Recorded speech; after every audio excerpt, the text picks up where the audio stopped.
All right, how's it going, guys? I get the honor of having you right before right before lunch, so I'll try to make this as great for you guys as it can be. All right, so today we're going to talk about unlocking the power of entity verification. Okay. I'm Will Charnley. I'm a managing director at Liminal. For those of you who are at the last session, you probably heard a little bit about who we are. We are an actionable market intelligence platform that works within digital identity, cybersecurity, and fintech.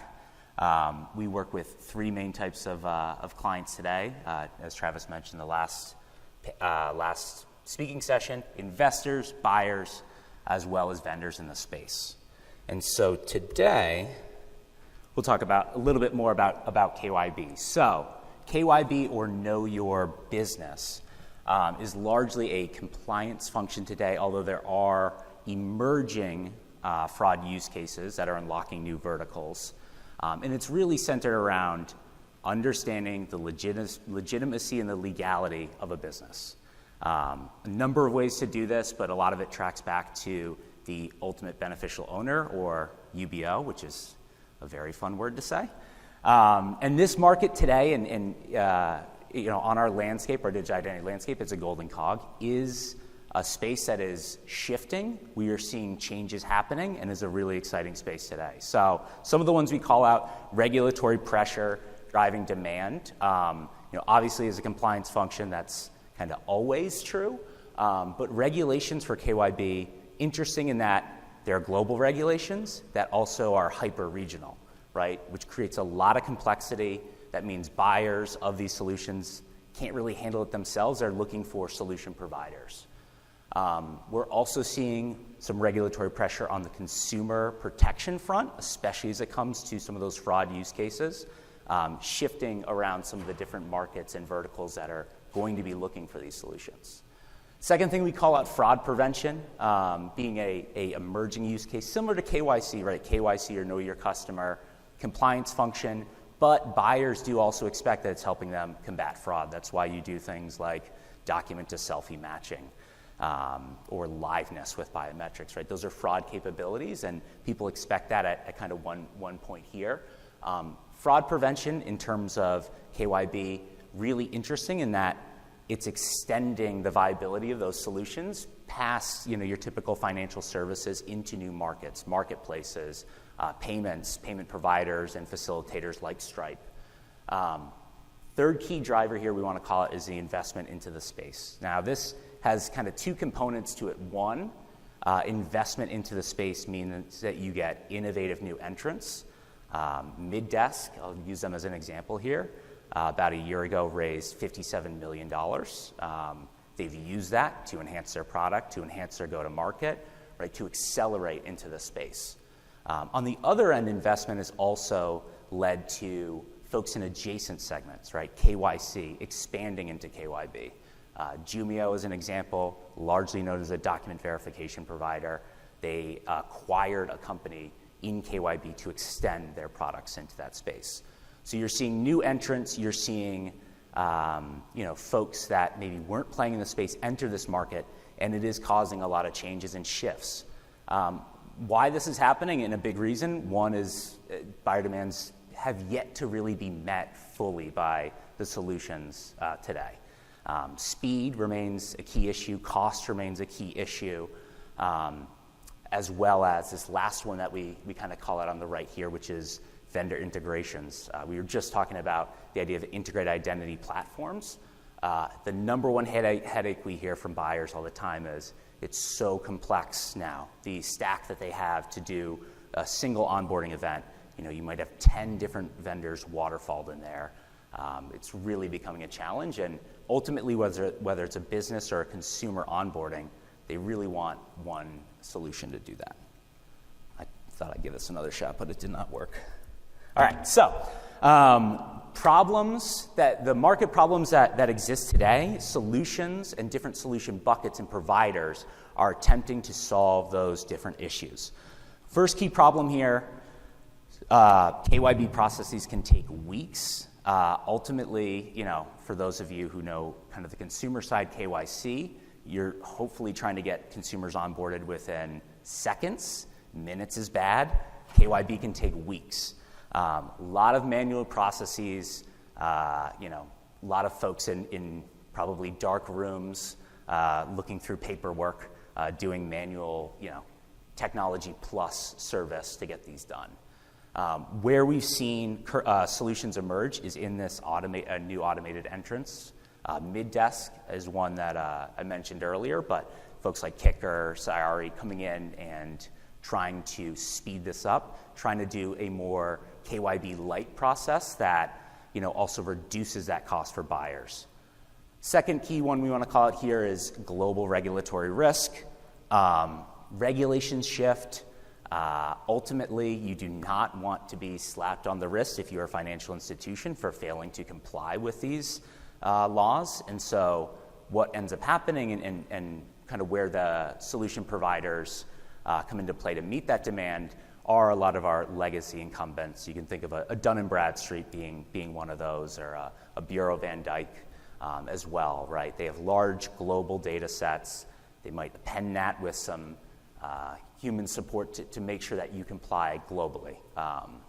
Third key one here is that merchant fraud is emerging. I think we call it on the last slide, 12% of the fraud that we're seeing is actually done by merchants, not, or I should put that in quotes, merchants, fraudsters posing to be merchants as opposed to, person to person. Where we have started to see solutions come up is merchant onboarding, merchant monitoring type solutions. We'll get into those in a little bit, but focusing in on specific use cases, specific vectors of fraud to protect the end consumer. Last key market issue that we see here, vendor stacks. It's too complicated. A lot of single point solutions, a lot of waterfalling of solutions. And what we've really started to see is a lot of the account opening platforms come into this space, right? Your typical KYC vendors. Trulioo has long been in this space, but folks, like Verif, other, KYC IDV vendors extend their capabilities into the KYB space.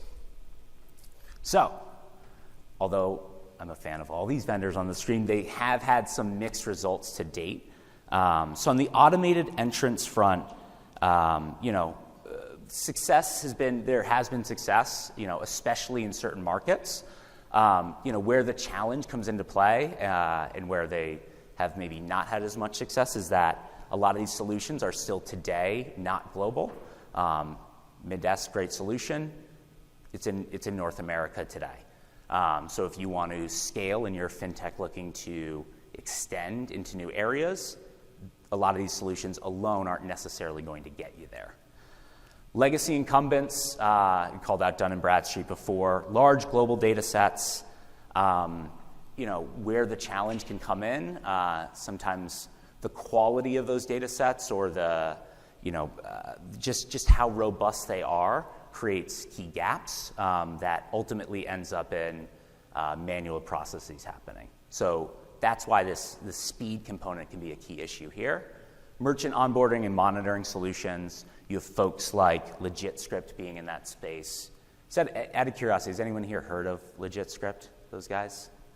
Awesome. Great. So they are really interesting platforms that have emerged to combat specific use cases. LegitScript, as their name would tell you, got their start by doing a verification process for merchants who are selling in the kind of medical adjacent space, addiction and treatment centers, holistic medicine approaches, right? They would verify that those merchants are legitimate, monitor those merchant activities to make sure that users aren't getting ripped off, basically. They're not buying goods that are never delivered. They're not paying for services that aren't delivered. Challenge there, a lot of these are still, like I would say consumer fraud solutions, very vector focused, right? They're focused on a single vector of fraud. They might be singular use case, secondary use case, not a big compliance aspect to a lot of what they do. And so I've struggled really to break into this market. Last one we'll call out account opening platforms. using that term to really throw in a lot of our KYC vendors here. A lot of what they're doing is, trying to tie back to that UBO, great word to say, doing KYC on that person.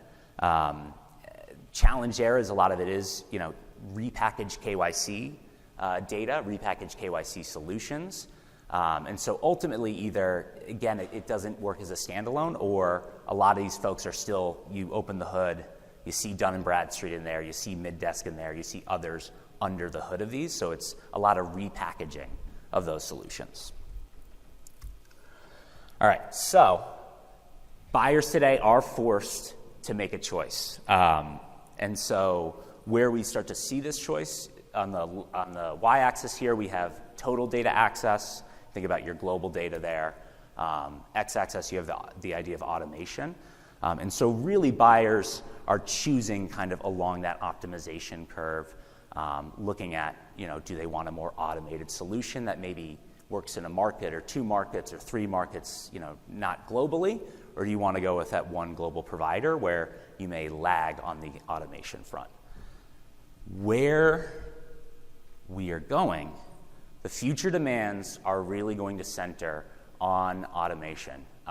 And this is going to drive all these vendors to make shifts and changes to their products in order to capture that future demand and stay on that optimization curve. For the legacy incumbents, that means more investment into their products and their technology.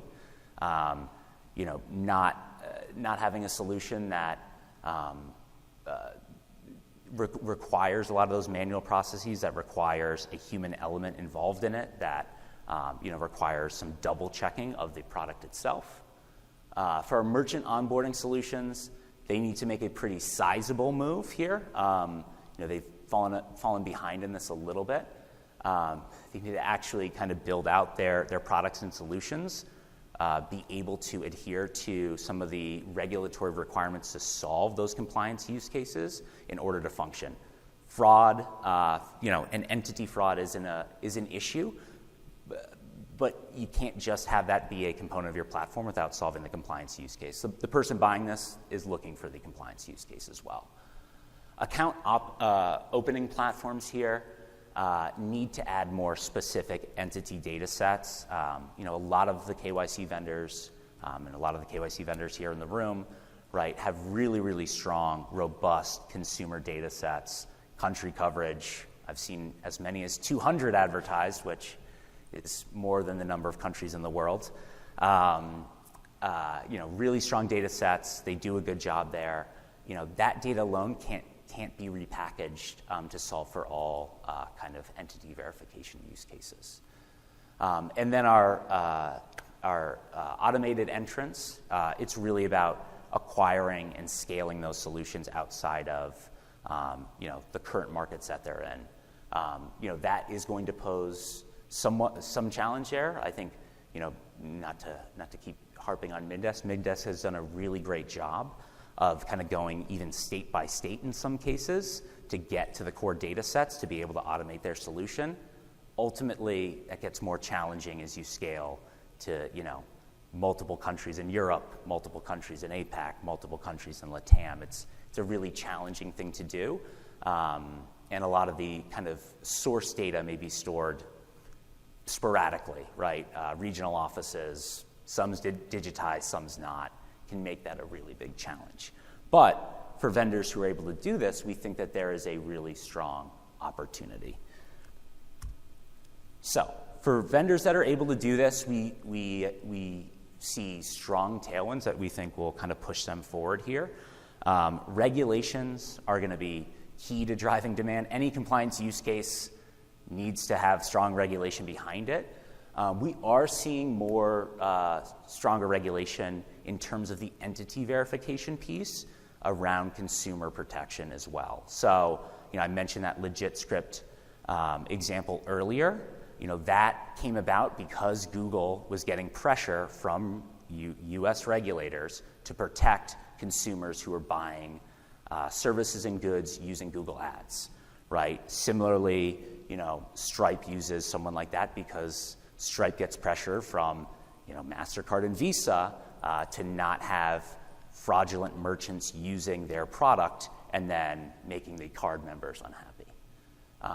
Second big component here, enterprises expect automation.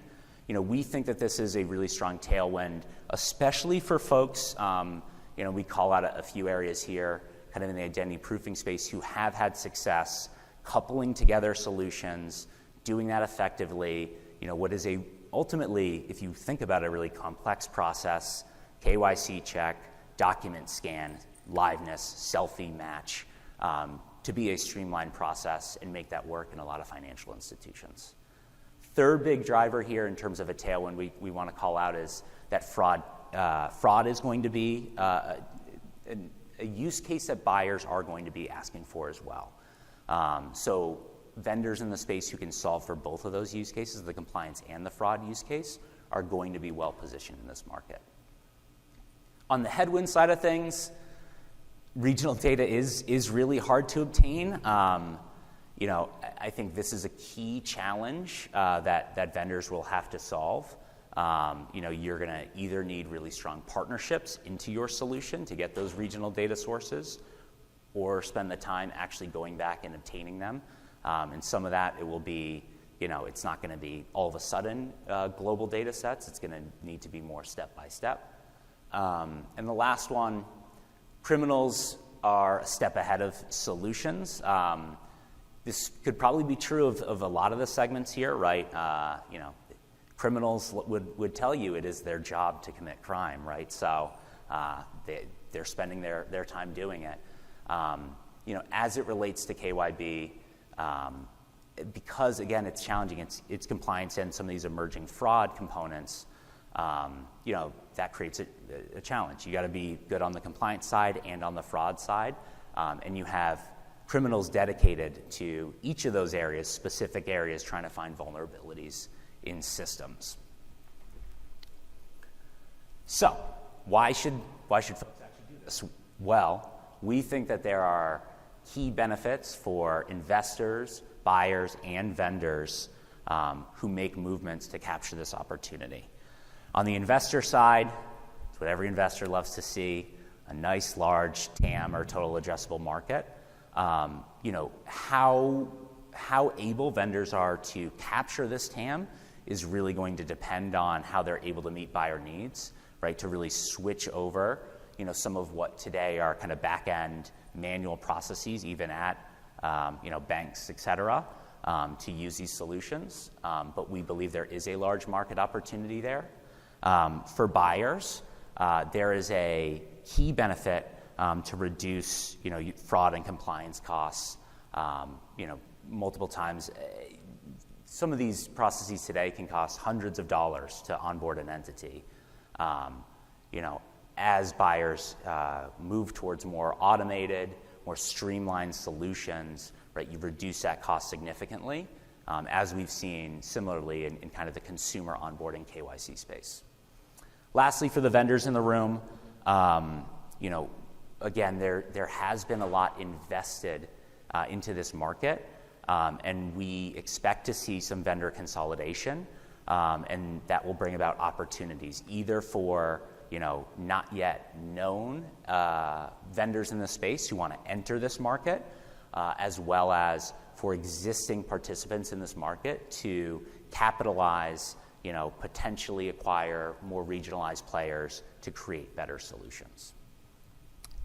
And so I think I'll leave this one up, but I think we have time for a few questions, and I think Gilad has a mic, so let's go here. That was right away, Annette. Oh, I've been thinking it since you started talking. I was like, where does the LEI stuff fit into this? The what? The legal entity identifier I didn't hear by LEI. life. Yeah, where does it fit in terms of which part?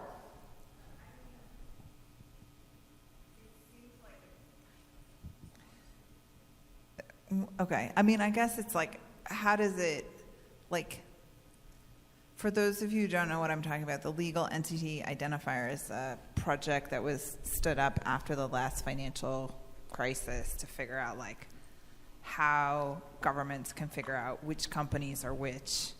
So it seems like it's a piece of this puzzle, but it's not like a product, right? And so that's where I'm curious that it wasn't mentioned, but it's also like, how does it fit with the vendor landscape, et cetera? Yeah, I mean, I think as we've seen in kind of all the markets, it didn't fit cleanly on my product-led slides there. But it's not just a market that's going to be decided by the vendors in the space. It's going to be decided by partners, by governments. I think that's very true. I mean, although some of the KYB regulations still regionality to them, I think they've aligned a lot closer in terms of what's expected. And that's going to be a massive driver, I think, in any market that is largely compliance-driven, not only. Partnering with government, partnering with regulators is key in those markets. It'll be on the next slide. The next one of these I do, I'll make sure I put it on there for sure. Yeah. So to follow up on Kayla's question about LEIs and GLIFE, I think where there's a current deficiency is with the LEI data. It's basically a publicly available database. Now, on the positive side, you mentioned about the local regulatory stuff. Yeah. With the LOUs that are regionally accredited, they have that expertise to handle that local business data. The piece that I think has been missing is the VLEIs, which they just rolled out in December. So with VLEIs, you're now going to be able to basically have one of the ISO, basically the C-suite of that legal entity will be able to cryptographically sign and attest to their role. So that, to me, was the piece. The GLIFE data being publicly available, you could kind of spoof it, steal it, misrepresent it.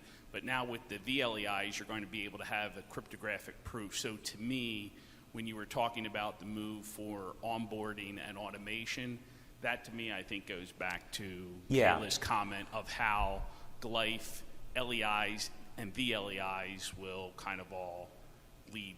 That's, I guess, my 2 cents. Yeah, I think that's a great point. I think in terms of adoption, some of that we'll have to see on the buyer side, right? The challenge with complicated technology stacks is sometimes at these financial institutions also unwinding them. So I think partly, how quickly that accelerates is going to be tied to that as well, right? I